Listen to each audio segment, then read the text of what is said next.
अस्सलाम वालेकुम दोस्तों, मैं हूं Narez Ali Waraich, advocate high court में आया हूं सब दोस्तों के लिए बहुत अहम टॉपिक की डिस्कशन के हवाले से टॉपिक लेके। दोस्तों, आज का जो हमारा टॉपिक है वो ये है कि हमारे जो दोस्त अहबाब पाकिस्तान से बाहर मुल्क में रह रहे होते हैं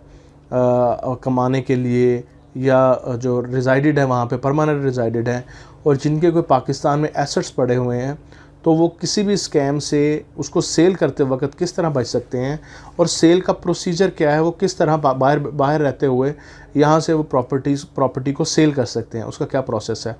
मैं टॉपिक के डिस्कशन से पहले आप सब दोस्तों से रिक्वेस्ट करूँगा कि मेरे लॉ एंड टैक्स गाइडेंस इस यूट्यूब के चैनल को सब्सक्राइब करें और नीचे दिए गए बेल आइकन को क्लिक करें ताकि मेरी आने वाली नई अपडेट्स एंड वीडियोज़ आप सब दोस्तों तक पहुँच सकें। Thank you so much. दोस्तों,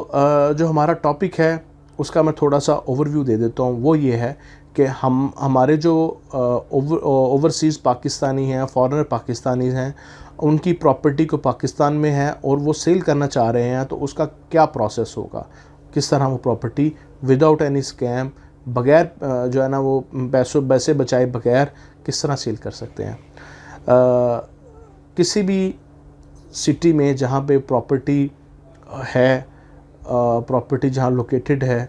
आप किसी भी सब रजिस्ट्रार के पास, जिसके पास भी है, वहाँ पे एक जो जनरल पावर ऑफ अटॉर्नी का, जिसको हम मुख्तारनामा आम कहते हैं, उसका एक प्रोसेस होता है रजिस्ट्रेशन का। उस रजिस्ट्रेशन के प्रोसेस से गुज़रना पड़ता है और उसके बाद हम प्रॉपर्टी को आगे जो है वो किसी भी फर्दर शख्स को जो है ना वो सेल आउट कर सकते हैं। अब जो मेन चीज़ है जनरल पावर ऑफ अटॉर्नी और स्पेशल पावर ऑफ अटॉर्नी, उनमें क्या डिफरेंस है, उस हवाले से मैं ऑलरेडी एक वीडियो बना चुका हूँ। नीचे मैं उसमें लिंक दे दूँगा, डिस्क्रिप्शन में आप देख लीजिएगा। जो मेन चीज़ है वो ये है कि हम अगर तो प्रॉपर्टी को जब सेल करते हैं तो एक किसी भी सिटी में या जहाँ भी व्हाट्सएवर एक लर्नड काउंसिल जो है वो आप जो उनको अपॉइंट करेंगे, इंगेज करेंगे अपने इस मामले में, और उनसे एक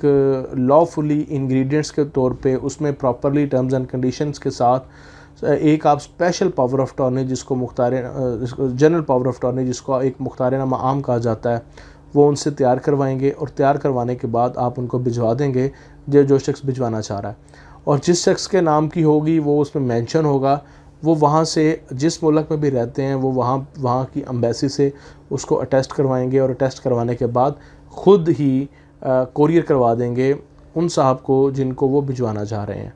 तो वो वहाँ से जो उनके नियर बाय जो भी फ़ॉरेन ऑफिस है, वो वहाँ से फ़ॉरेन ऑफिस पे जाएंगे। फ़ॉरेन ऑफिस का भी एक प्रोसेस है, वहाँ पे जाते सुबह टिकट लेनी पड़ती है, टिकट लेने के बाद वेट करना पड़ता है, और वेट के साथ साथ जिस तरह कॉल होती है वो बुलाते हैं कि किस मकसद के लिए आई है, उसके साथ डॉक्यूमेंट्स वो देखते हैं, और ओरिजिनल डॉक्यूमेंट्स पे जो प्रॉपर्टी के होंगे वो भी वहाँ पे वेरीफाई करेंगे, वो चेक करेंगे कि इस प्रॉपर्टी को ये सेल आउट करना चाह रहे हैं।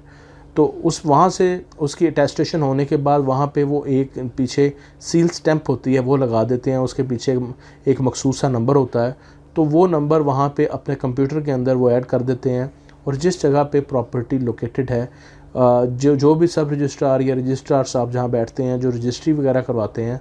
और प्रॉपर्टी की रजिस्ट्रेशन का प्रोसेस जहाँ पे होता है, वहाँ के कंप्यूटर पे उसका रिकॉर्ड वो अपलोड हो जाता है। तो जब आप नेक्स्ट ही आते हैं वहाँ पे उस जो रिकॉर्ड है वहाँ पे उनकी एक मखसूस फ़ीस होती है, वो फ़ीस लेते हैं। फ़ीस लेने के बाद वहाँ से एक जो नंबर है, खुफिया नंबर जो वहाँ से मिलता है, वो खुफिया नंबर वहाँ पे रजिस्ट्रेशन का लगा देते हैं। वो लेके आप सब रजिस्ट्रार साहब के पास चले जाते हैं या रजिस्ट्रार साहब के पास चले जाते हैं, जो वहाँ पे प्रॉपर आपकी स्टेटमेंट रिकॉर्ड करते हैं कि मैं बतौर मुख्तारनामा आम मैं इसमें रजिस्टर्ड हो रहा हूँ, और ये प्रॉपर्टी के जो लेने देने के मामलात हैं, इसको सेल करने के, इसकी किसी भी जगह पे साइनिंग अथॉरिटी के जो तमाम तर मामलात हैं वो मैं खुद करूँगा। तो वहाँ पे उसकी रजिस्ट्रेशन हो जाती है। रजिस्ट्रेशन के बाद तो फिर आगे प्रोसेस उसी तरह हो जाता है जिस तरह हम एक रजिस्ट्री करवाते हैं। रजिस्ट्री का प्रोसेस जो सिंपल है वो यही है कि हम एक सबसे पहले जो है ना एक फ़र्द देते हैं, जिसको बै की फ़र्द कहा जाता है, जो सेल करने के लिए फ़र्द होती है, जो पटवारी इशू करता है, मुतलका पटवारी, और उसके बाद उसमें हम रजिस्ट्री वगैरह तैयार करवाते हैं, जो भी मालियत होती है, स्टैम्प पेपर्स, कॉरपोरेशंस वगैरह की फ़ीसेस वगैरह, और FBR की फ़ीसेस वगैरह उसमें वो डिफरेंट जो अखराजात हैं, तो वो साथ कंप्लीट होने के बाद जब हम सब रजिस्ट्रार साहब के पास जाते हैं स्टेटमेंट रिकॉर्ड करवाने के लिए, तो वहाँ पे उस बंदे की सिग्नेचर स्टैंप वगैरह होती है जो बंदा through special power of attorney through general power of attorney appoint हुआ होता है, तो वहाँ पे उसकी स्टेटमेंट वगैरह होती है रिकॉर्ड। तो ये प्रोसेस था, कंप्लीट प्रोसेस है कि हम बीइंग ओवरसीज़ पाकिस्तानी अपनी प्रॉपर्टी को बगैर किसी स्कैम के, बगैर किसी फ्रॉड के हम किस तरह सेल आउट कर सकते हैं, और किस तरह जो है ना वो हम ब्लैकमेलिंग से और किस तरह दीगर